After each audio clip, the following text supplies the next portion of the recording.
I'd like to talk about jewelry in the Christian life in the Bible.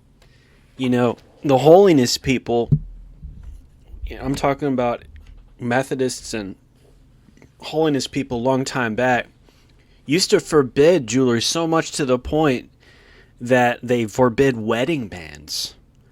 From and that to me is very extreme because the wedding band is a deterrent from adulterous people messing around with your marriage. I don't agree with not putting on a wedding band, but they took it from 1 Timothy 2:9. Likewise, also that the women should adorn themselves in respectable apparel, with modesty and self-control, not with braided hair or gold or pearls or costly attire. And so the gold is the wedding band is usually gold, right?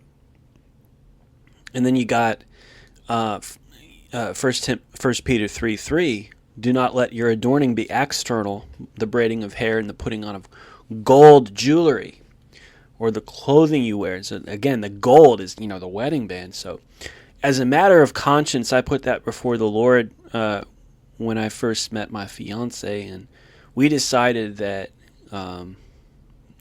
not wearing wedding bands is just too much of a risk. The Ten Commandments says, "Thou shalt not commit adultery," and if the wedding band can help to keep people away and to remind you of your commitment, then I say it's good. And I don't see a specific wedding band tradition being forbidden here. So I think the wedding band tradition is a good tradition. Now, it can be blown out of proportion if it leads to exuberant materialism in the purchase of an expensive one, which I think is where the real sin of jewelry can be found. The expensive kind, especially the expensive kind. And so, if there is a sin associated with it, and I think there is, it is the sin of pride and greed and showiness. And it also, oftentimes, during the Valentine's season, the K jewelers, the jewelry stores put on these advertisements on TV. Every kiss begins with K. What does that mean? It means you can't get married unless you spend several $1,000s on a K item to give to your woman, and then you kiss at the altar, right? That's what they mean by that. So buy the $1,000 item first, and that gives you the ability to kiss the altar, right? Where's that in the Bible?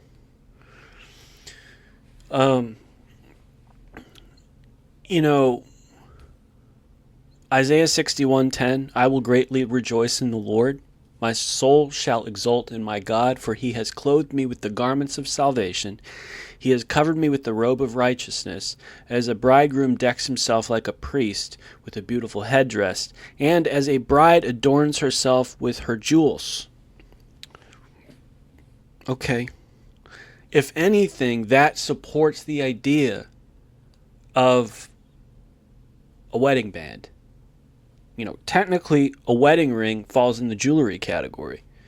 Most people don't think of it as that, but especially the engagement ring that goes on a woman's ring would fall into the jewelry category because it usually has a rock on it, right? So, a bride adorns herself with her jewels. Isaiah 61:10. So does this contradict? Is this a contradiction to 1 Timothy 2:9? No. 1 Timothy 2:9 is talking about a different category, right? Isaiah 61:10 is talking about the bride adorning herself with her jewels, right? So therefore, jewelry that is specifically wedding related, I think is okay, and seems to lend a degree of respect to the Ten Commandments, thou shalt not commit adultery. 1 Timothy 2:9, however, I believe is talking about superlative, over and above, going out of your way, exaggerated amounts of jewelry, which are oftentimes only worn by women. and not by men. I mean, what man wears jewelry and calls himself a man with good conscience? It's usually women that wear jewelry. So 1 Timothy 2:9, likewise also that women should adorn themselves in respectable apparel with modesty and self-control, not with braided hair or gold or pearls or costly attire. So this to me is basically saying, don't buy a whole bunch of stuff from Kay Jewelers. Suppose you have a whole lot of money. Suppose you want to buy them on credit. Suppose a lot of things. Don't do it. It's not biblical. It's not biblical. It's not, at the very least, it's not New Testament. It's not in agreement with the spirit of the New Testament. Why? 1 Peter 3:3-4. Do not let your adorning be external, the braiding of hair and the putting on of gold jewelry or the clothing you wear. Let your adorning be the hidden person of the heart with the imperishable beauty of a gentle and quiet spirit. That is in God's sight very precious. You see, a gentle and quiet spirit, what's the opposite of that? A boisterous and loud spirit in a woman is very, very unattractive. A feministic, outspoken, brash woman. That's not attractive. Gentle and quiet spirit is, because that's a submissive, sweet woman, right? Brash, loud-mouthed woman. This is not attractive to a man. It's not beautiful to a man, that characteristic. If I could think of an example, no, I can't, because then I would end up naming someone. God's sight desires it very precious and beautiful on a woman to have a gentle and quiet spirit. But there seems to be a direct relationship between a loud-mouthed, arrogant woman and having a lot of gold jewelry. Okay? So, Kay Jewelry, you go to Kay, okay? And generally, we're looking at, especially when it comes to engagement rings, $1,000, $1,500, $2,000, and $6,000 items. But let's talk about superlative jewelry. In other words, jewelry that goes above and beyond wedding-related jewelry. We're talking about necklaces that can range anywhere from $150 to $3,000 a piece. Or, and then you got the wedding, you got the ruby things.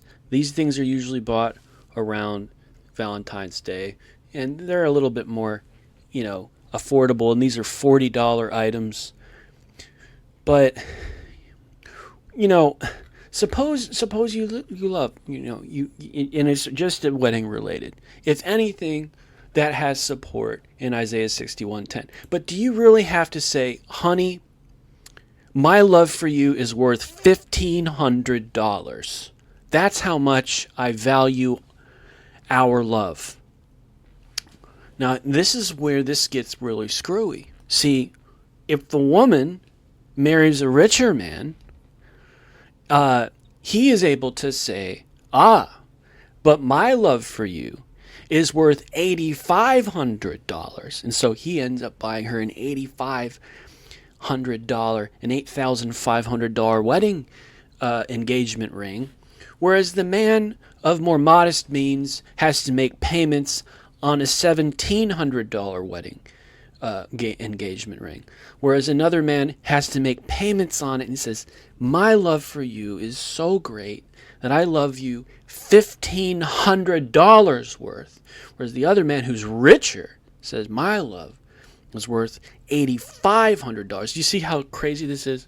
Now, if a man is rich and he's able to buy a more expensive engagement ring, that would actually in proportion mean that he loves her less, because his sacrifice is less.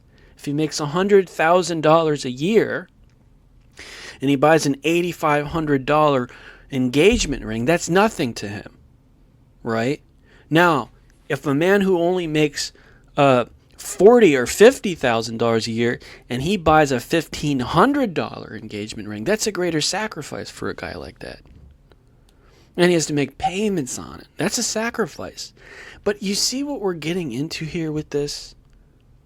We're measuring the quantity of a person's love for his woman based on how much money he's spending on a ring. This idea is getting pounded, whether we're aware of it or not. This idea of measuring your love by how much you spend on your wife is getting put off by Kay Jewelers and their competitors. There's something screwy about that. There's something screwy and anti-Christ about it. There's something worldly about that. It sounds sweet, but it communicates materialism. At the end of the day, it communicates materialism. It communicates that material items are what life's all about. Especially if you're talking about a ring or a jewelry item that's multiple thousands of dollars. Especially that. So I think that the spirit of this law in 1 Peter 3 and 4, which I think the holiness people oftentimes missed, is to say don't consider beauty or love to be quantitatively calculated in financial amounts. How can you put a price tag on the love that you have for your significant other? How can you put a price tag, a Best Buy tag on your love for your wife? It's priceless. Also, it cheapens the relationship between the man and the woman. It cheapens it. It puts a price tag on it. 1 Peter 3 and 4, do not let your adorning be external, the braiding of hair and the putting on of gold jewelry, or the clothing you wear. Let your adorning be the hidden person of the heart, the imperishable beauty of a quiet and gentle spirit. That is in God's sight very precious. Now, am I saying that you should make a law against jewelry? No. But it seems to me that if you are going to allow your spouse to wear jewelry, don't let it be this exorbitant, exaggerated, expensive stuff. Maybe a $50, maybe a $100 thing every once in a while. Conscience seems to say, if you buy like a $40, $50, or $100 jewelry item, this is not to offend conscience. This is something anyone can afford. But if you're going above and beyond, you're talking $2,000, $3,000, $4,000, $5,000, $8,000, $9,000 jewelry items. Now, this is where it gets ridiculous, I think. Just ridiculous. Because that means, what kind of an effect would that have on a woman's mind? To know that she's wearing a $7,000 jewelry item. What would that do to her mind? Would that possibly tempt her to think, I have gained the world and lost my soul, and I'm totally okay with it? We consider these things precious gems. But God says, a gentle and quiet spirit is a precious gem. And you cannot take something spiritual like love and put a price tag on it. You cannot take something spiritual and love and cheapen it into making payments on your love, wrapping it up with materialism. It's nice to want to express your love to your wife, but love is not meant to be expressed in such cheap, earthy ways. God bless out there. This is John with WesleyGospel.com.